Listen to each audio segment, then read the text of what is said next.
voudrais rappeler ce que représente la zone franc aujourd'hui et les avantages qu'elle représente pour les États membres.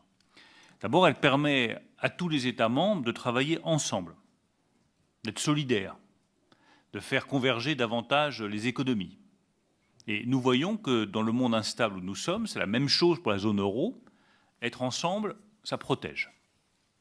L'initiative doit venir des États membres de la zone franc. C'est à eux de décider librement ce qu'ils souhaitent comme évolution, comme transformation. Ce que je peux vous dire, c'est que le président de la République est prêt à une réforme ambitieuse de la zone franc. Mais je le redis, c'est aux États membres de la zone de prendre l'initiative, de faire des propositions et de mesurer jusqu'où ils souhaitent aller. Donc nous travaillons la main dans la main avec la France. Nous avons pris l'initiative de travailler sur la monnaie CEDEAO depuis. Et donc dans ce calendrier de monnaie unique CEDEAO, nous adoptons une approche graduelle où les pays de l'UEMOA font le pas l'année prochaine. Mais nous allons garder pour l'instant l'essentiel des paramètres techniques de la CEDEAO. Ça veut dire, pour ne pas avoir de langue de bois, fixité de la parité, donc euro à la monnaie CFA transformée ECO.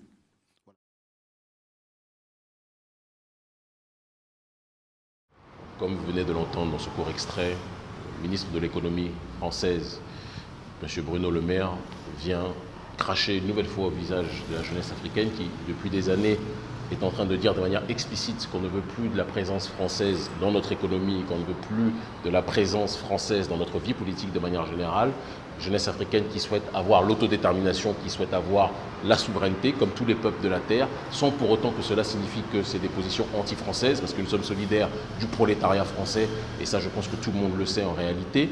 Mais Bruno Le Maire continue dans son outrance. Et sa dernière stratégie, c'est de rappeler que le franc CFA permet l'unité des pays africains. On a l'impression qu'il faudrait peut-être qu'on parle en latin pour que Bruno Le Maire nous comprenne, puisque visiblement, même quand on lui parle français, il ne comprend pas. La jeunesse africaine ne veut plus de la présence française. Et si on veut être unis, on le veut, mais on ne veut pas l'être sous l'égide du franc CFA. Ça, c'est le premier point.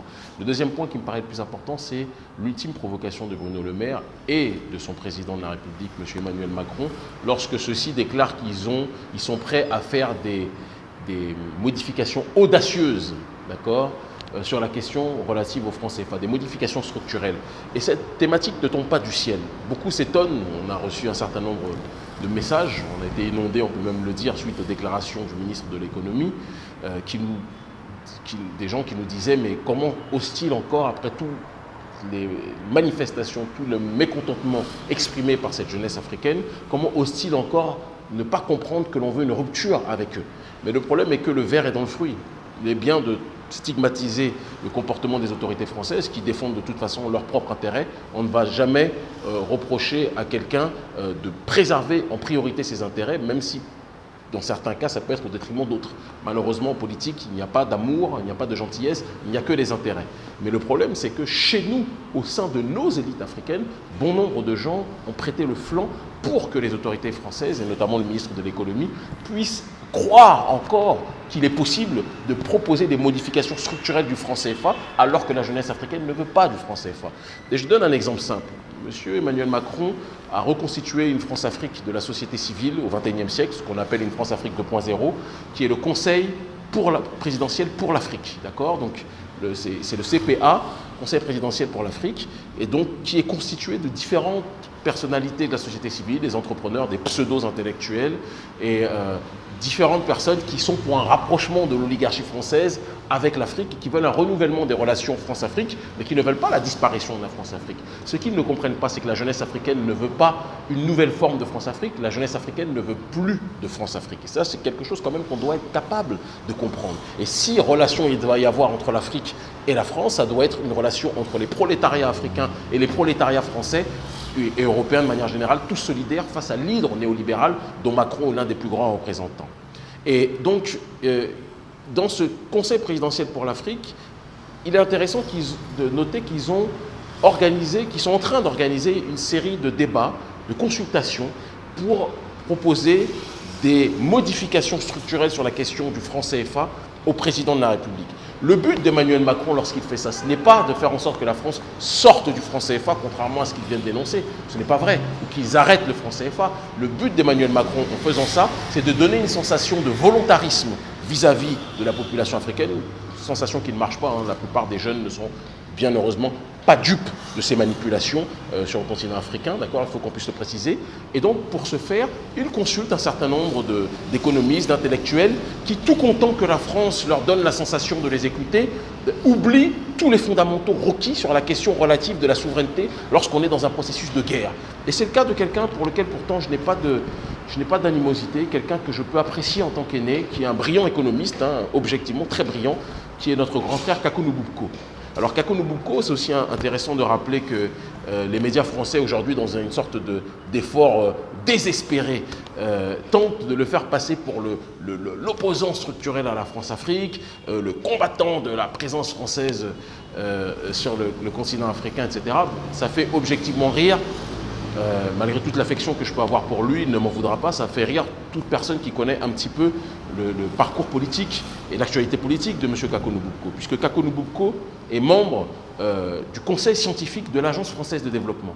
L'Agence française de développement, je ne vais pas vous faire un long exposé sur ces structures parce que j'aime toujours que les gens puissent chercher, mais c'est l'un des plus grands outils aujourd'hui du néocolonialisme français. C'est par cette structure qui est l'équivalent de USAID aux États-Unis, c'est par cette structure, l'AFD, Agence française de développement, que des projets de cooptation au sein des populations africaines se font et que l'influence française continue de se faire sur le continent. Parce que la perception du développement français ne sera jamais la perception endogène du développement africain. Ça, c'est un premier point qu'il est nécessaire de rappeler. Et cette Agence française de développement permet de maintenir la présence française cruciale sur le continent africain, cruciale bien évidemment pour les intérêts français. Au-delà de ça, Kakou Nububko, le combattant présenté par RFI et ses nègres de maison et France 24, présenté comme donc le résistant de la France-Afrique, ce qui fait vraiment rire toutes les chaumières du milieu panafricanisme réel, est membre de l'Institut de la Fondation Jean Jaurès. Alors qu'est-ce que c'est que la Fondation Jean Jaurès? C'est une structure officielle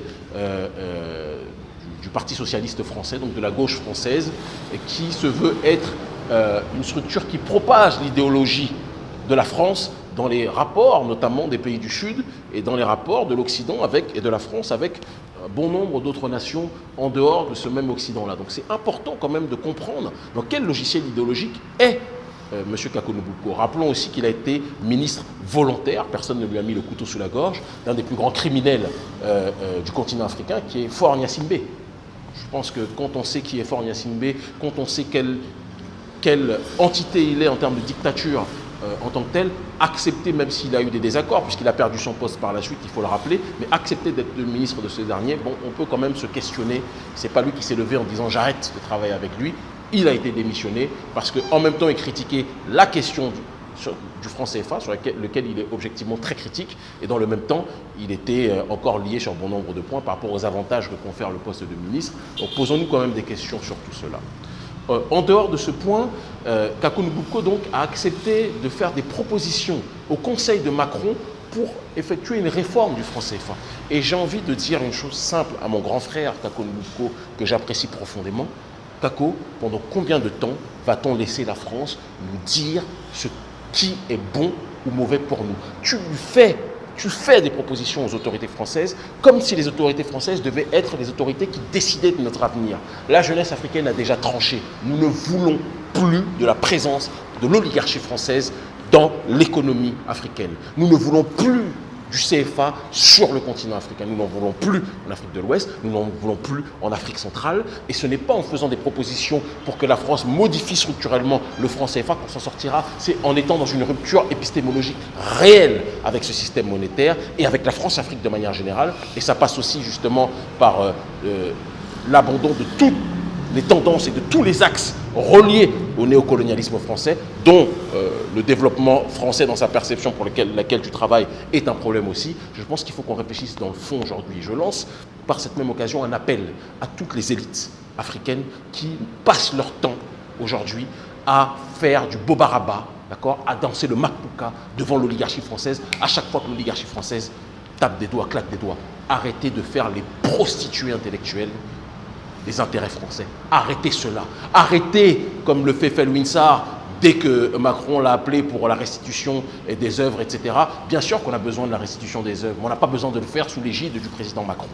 Il arrive un moment où il faut qu'il y ait un volontarisme de nos sociétés civiles, de nos populations africaines, qu'on soit dans une démarche d'autodétermination réelle, que ce soit la population du continent ou de la diaspora en tant que telle.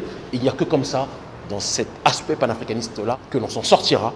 L'autodétermination, l'unité par les nôtres, pour les nôtres, d'abord, d'accord, et la possibilité de nous faire entendre par nos propres moyens et de ne pas attendre toujours systématiquement le bon vouloir des autorités françaises pour nous en sortir. Donc je dis, pour conclure, non, nous ne voulons pas des modifications audacieuses de la France sur la question du franc CFA. Nous voulons l'abandon du franc CFA. Nous voulons une monnaie éco qui soit sur un taux de change flexible, arrimé à un panier à devises. Et nous ne voulons plus que ce soit un taux de change fixe arrimé à la monnaie euro. C'est notre souhait, c'est notre volonté. Et si les autorités françaises continuent à nous cracher au visage, malgré tous les efforts de la jeunesse africaine pour être le plus clair possible, et les autorités françaises entendent cela, puisqu'ils sont prêts maintenant à parler de modification. Sauf que ce n'est pas la modification que l'on veut, c'est la disparition du franc CFA, la disparition de la présence française.